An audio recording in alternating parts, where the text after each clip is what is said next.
I think it is extraordinary that Mark Carney has become the Prime Minister of Canada. He did a terrible job in Britain of the governorship of the Bank of England. He created a lot of the problems that blew up on my watch and that I got blamed for. You know what I love the most about conspiracy theorists and being labeled as one? Well, it's, the fact that more often than not, they end up being right. I mean, we just saw that with the JFK files that were released from the White House recently. Yeah, all of those kooky little conspiracy theorists, they were right. And we're seeing that here in Canada as well.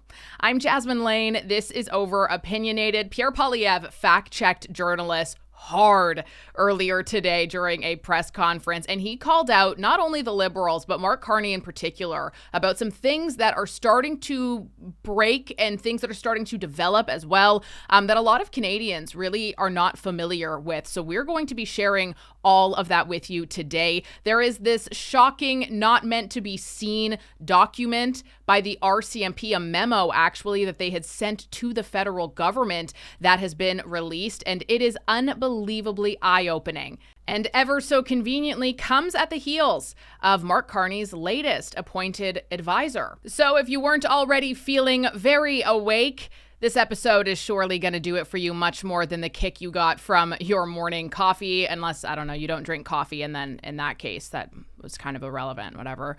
Anyway, we're going to first start off, though, with Chandra Arya. Remember how the Liberals had disqualified him from the Liberal leadership race? Him and both Ruby Dalla were disqualified for reasons that, they claimed things about foreign interference or weird funding. He posted this last night saying, "I've been informed by the Liberal Party that my nomination as the candidate for the upcoming federal election has been revoked."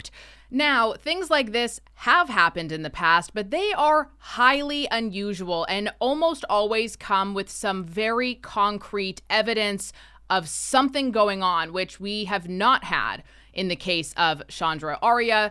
Everything about this is very odd. There's obviously a lot of speculation. Oh, is this because the Liberals are clearing way for Mark Carney, who is another high-profile figure in a strategic Ottawa area seat? However, if you really think about it, it's not a for sure winning riding for Mr. Carney, because the Conservatives have actually been surging in much of Ontario, so they could definitely gain a lot of ground there. And also Mark Carney, he's from Edmonton or something, or I don't know, he grew up in Alberta, and he doesn't really have any grassroots there of people who would be voting for him. My assumption is that this is probably a political purge. This is something the Trudeau government has done. They do not like people who are liabilities, who start to oppose whatever their policies are.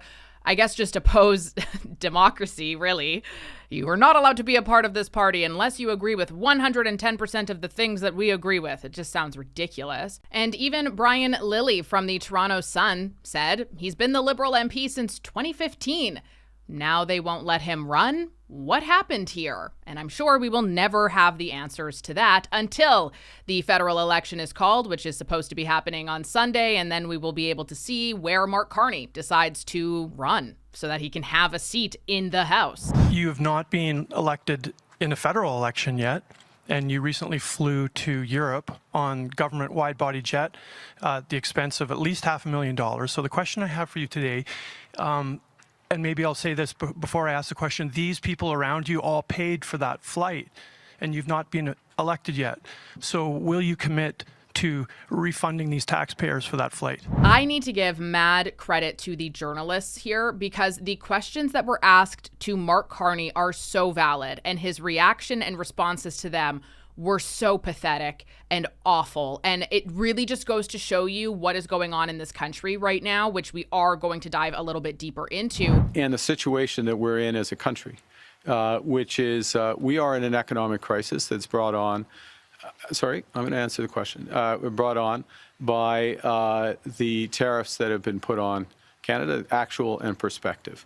One of the challenges... The economic crisis was brought on by former Prime Minister Justin Trudeau, and you were his advisor at the time. I think you would find... These people did not create that problem. I certainly...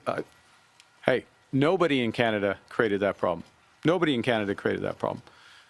The U.S. government has decided to put tariffs on all of its closest allies, all of its closest allies. I wouldn't for a moment suggest that anyone in Canada is the cause of this. What our responsibility is to take action to react to a different world that we're in. And part of the way we do that is we build out new partnerships, new opportunities, including opportunities. And one of the issues is how are we going to develop the trade routes and the trade corridors rapidly in order to export those critical metals and minerals? And who are our clients for that? Who are our customers? Do we only have one customer to the south of us, the customer that's attacking us, that doesn't respect the trade agreements that they signed? Or should we develop new customers in Europe? What's required, if I may, what's required for those new customers is to build out trade corridors and infrastructure, including what I referenced in my previous answer and discussed with the Premier. And that creates a whole new set of opportunities for Albertans as a whole, for people across the country, for these hardworking people around me and those like them in the trades. And that's what my job is. I'll take that as a no then. No, you'll take that as a very comprehensive answer to your question. You know, it is beyond me to have Mark Carney being a part of the same government, advising the same government, being close friends with that same government who opposed all of those projects so that we wouldn't be in this problem right now. I've said it so many times, I'm like a broken record, but seriously, Canada has more than enough resources and opportunity in it to be hit with 25% tariffs and for us to just laugh it off because sure, it's going to suck, but we'll be okay. And so the fact that we are in such a rut that we are not okay, and this guy is, it's because Donald Trump, yeah, our economy, totally great before all of this. Yeah, it's totally Donald Trump's. No, it's not, buddy. It's not at all, actually. Canada's doing terrible financially, economically, affordability crisis. People are skipping meals. People don't have a family doctor. People are leaving the country. Canada's not doing too hot right now. And that is a fact. I don't really care what you think about it. The stats don't care about your feelings. So let's just live in reality. Let's stop blaming Donald Trump, perhaps. Just maybe we could do that. We have had 10 years of your government routinely blocking these things. We've had you in particular routinely blocking these things. And actually, Pierre Poilievre brilliantly describes all of this for us. Well, on the issue of the environment and climate change, there's a big difference between the Carney Trudeau Liberals and I. They have driven $500 billion of investment out of our country with heavy taxes and by blocking resource projects in this country. That drives up pollution in other countries because other industries abroad are more polluting. I'll give you the example of aluminum. In Canada, to make 1 ton of aluminum, you have 2 tons of greenhouse gases emitted. In China, 1 ton of aluminum means emitting 12 tons of greenhouse gases. By taxing our energy, our aluminum makers, we drive the production to China, where the emissions will be much higher. The atmosphere doesn't care where the emissions happen. It's the same from a chemical point of view. And so what I'm saying is let's bring down global emissions by bringing production back. Get rid of the industrial carbon tax and bring in a tax reward for businesses that produce steel, aluminum, cement, fertilizer, and other commodities below the global emissions average. So it's a global problem with a local solution. And that solution is to bring home our production and paychecks by repealing liberal taxes, liberal anti-development laws, and opening up our economy to the world. I'm pretty sure that the average Canadian cannot handle that high level of common sense. And it's something I have reiterated dozens of times. Global warming, global issue. You're driving out companies who don't want to pay your taxes. So they're setting up shop in other places that don't have the same types of technology that we do, that don't have the same types of regulations and whatnot that we do. And some of those regulations are fine. Some of them are absolutely disastrous. But you're literally just driving them into markets where they can make a better profit. Why are you doing everything in your power to ensure that they have the worst possible opportunity of making a profit in this country? That makes no sense at all. I also thought this was really funny. So during Pierre Poilievre's press conference from today, he had a big crowd of people, workers behind him who know that that is their guy. And you compare that to Mark Carney and this, just the worst, least warm welcome ever, because these people aren't stupid and they know that the Liberal Party has destroyed their livelihood. They know what Mark Carney is all about. A fifth of Canadian companies are eyeing relocation to the U.S. thanks to these tariff concerns right now. And that was out of a poll of 283 companies, by the way. I think it is extraordinary that Mark Carney has become the Prime Minister of Canada. He did a terrible job in Britain of the governorship of the Bank of England. He created a lot of the problems that blew up on my watch and that I got blamed for were actually created by him. He backed Labour in the election and Rachel Reeves's policies, which are leading the country to bankruptcy. So why on earth the Liberal Party of Canada has selected this man, I have no idea. And I think it is illegitimate that this guy has never been elected as a member of Parliament in Canada. Justin Trudeau has pursued a lot of the same policies that Europe has been pursuing. And America has raced ahead of us, because they pursued all of these woke policies. High taxes, high spending, not using their natural resources. And Justin Trudeau was the architect of that. And of course, Mark Carney has been the advocate of these policies. So I don't know what is going on in Canada, but in the same way as I think people in Britain need to wake up to what the real threat to our country is, I think they need to wake up in Canada. It is so disappointing, not shocking, but just so disappointing, the state of our political landscape, how this Trump thing came about and everybody used this. Trump is going to be the ballot question. That is absurd when you really think about it. Do you want to know what our question should be? It should be affordability. It should be housing. It should be immigration. It should be all of these things that are making life in Canada more difficult and that are making Canada lag behind. The fact that we are second last in the OECD when it comes to our GDP growth rate is deeply alarming. And Mark Carney has been advising the Trudeau government for at least the last 5 years on paper. I'm sure it's been longer than that, but we can't prove it because it was hidden. And much like Mark Carney in his life, everybody is hiding him. Why are they shielding him? This article here, you're not going to find anywhere because this was printed back in 2021, and I'm going to blow your mind. Watch this. In Mark Carney's book, Values, Building a Better World, he says that Western society is morally rotten and that it has been corrupted by capitalism.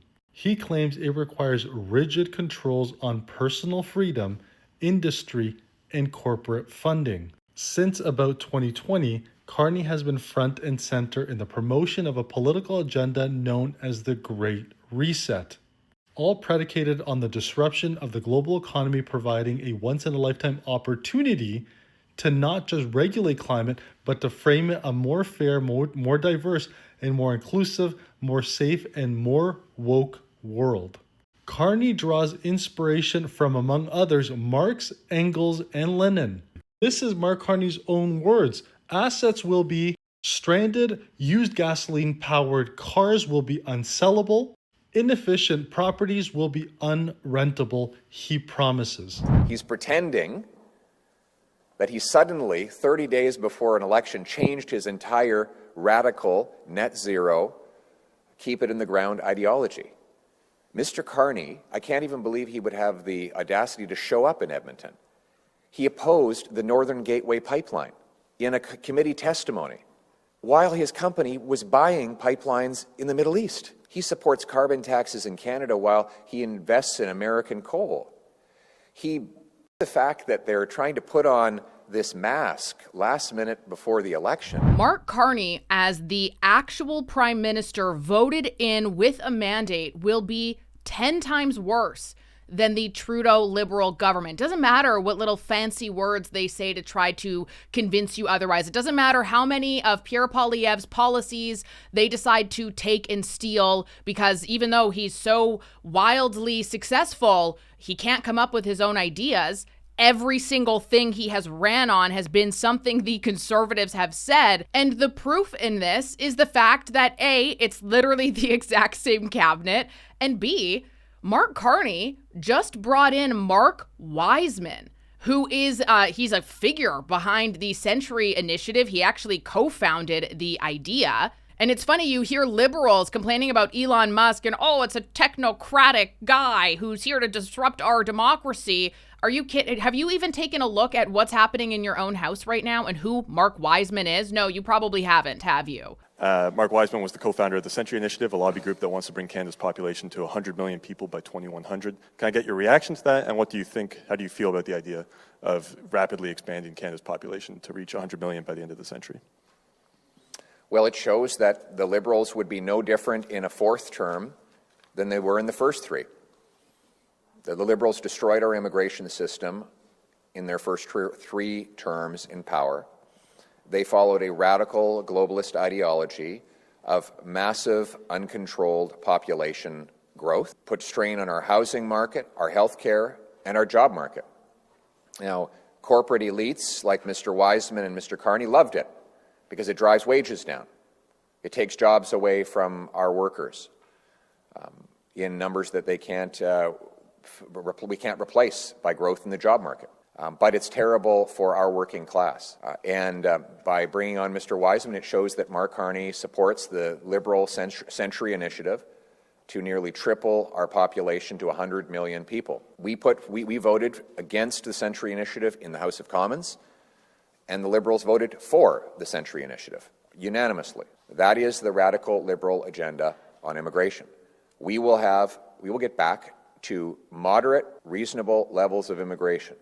Our country was built by common sense immigration, but we need to ensure we grow the housing supply, our health care, and our jobs faster than we grow our population. And we have none other than the RCMP signaling and warning us in a heavily redacted, once secret report about the dark future that's ahead of Canada right now, given the state of our economy, of our immigration, and of our government. This report was actually warning the federal government that Canada may descend into civil unrest once Canadians realize the hopelessness of their economic situation. They say, and it's quoted in here, the coming period of recession will accelerate the decline in living standards that the younger generations have already witnessed compared to earlier generations.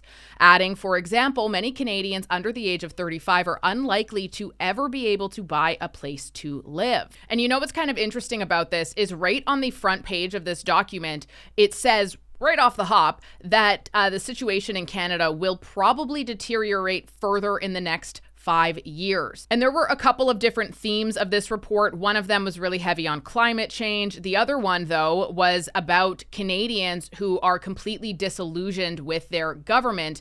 The author of this report chalked up a lot of that to misinformation, conspiracy theories, and paranoia. But I mean, again, a lot of people who are conspiracy theorists end up being right. And you know what's interesting, though, is some of the sections that are most redacted are those talking about the erosion of trust within the Canadian government right now. It actually said the past 7 years have seen marked social and political polarization in the Western world. And if you think about this, so this report would have been issued a couple years back now. So that would almost 7 years would almost bring us to the start of the Trudeau era. We know that Mr. Carney's company abuses workers. They bust unions. They invested in companies that busted unions. He also, in a very tragic case, one of the insurance arm of Carney's company, Brookfield, profited by denying the insurance claims of coal miners dying from black lung. These are workers who, by breathing in dust in the ground, became extremely sick, and when they went to get the insurance that they had paid for, they were denied by Carney's, the company that does the insurance for Brookfield. They profited off that. In fact, this company lost in court. The court found that the company was wrong. Now, Mr. Carney needs to tell us, is he still invested in a company that abuses workers' rights and denies coal miners and their widows the benefits that they deserve? Mark Carney will never stand up for the working people. He will only stand up for the millionaire and billionaire global elites. That is all that he has ever done. He's only done two things in Canada since he came back from Europe. One, move his headquarters out of Canada to New York, taking jobs from our country to the United States, just like Trump wanted. And two, acting as Trudeau's economic advisor, supporting all of his policies, no matter what he tries to tell you now. In terms of this federal election, I'm not remotely surprised by the large number of Canadians who seemingly are in support of Mark Carney. And I'm not surprised by that because a lot of people are sheep. Canada is an incredibly woke, left-leaning, ideologically driven country. And of course, that comes after many years of our government being that way and villainizing other people. And that's the thing about media. That's the thing about propaganda, is they will give you so much information. They will tell you what to think about a person or about a situation so that you don't even have the critical thinking ability to consider, why do they want me to feel this way? Why are they so promoting this guy? I wonder what he's all about, and do the research on your own, because all of this stuff about Mark Carney, you can find very easily on the internet, but people are simply not searching for it because everybody around them is saying something. Everything on the TV is saying something. Whenever they scroll their social media and their echo chambers, it's all saying the same thing.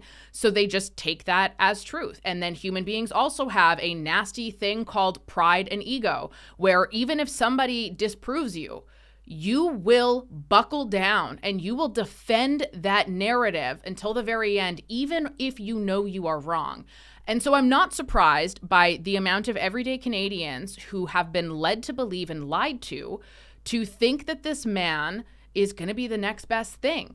You know, because of course the media is omitting all of these things. They're omitting that he was the financial advisor to Justin Trudeau's government. They're omitting all of those very important details while boosting, oh, but he saved us in the 2008 financial crisis. And they do that on purpose. And that is where I am surprised and I am shocked because, you know, for the average sheep who is just walking around and leaning into certain narratives and ideologies based on their influences, I get it.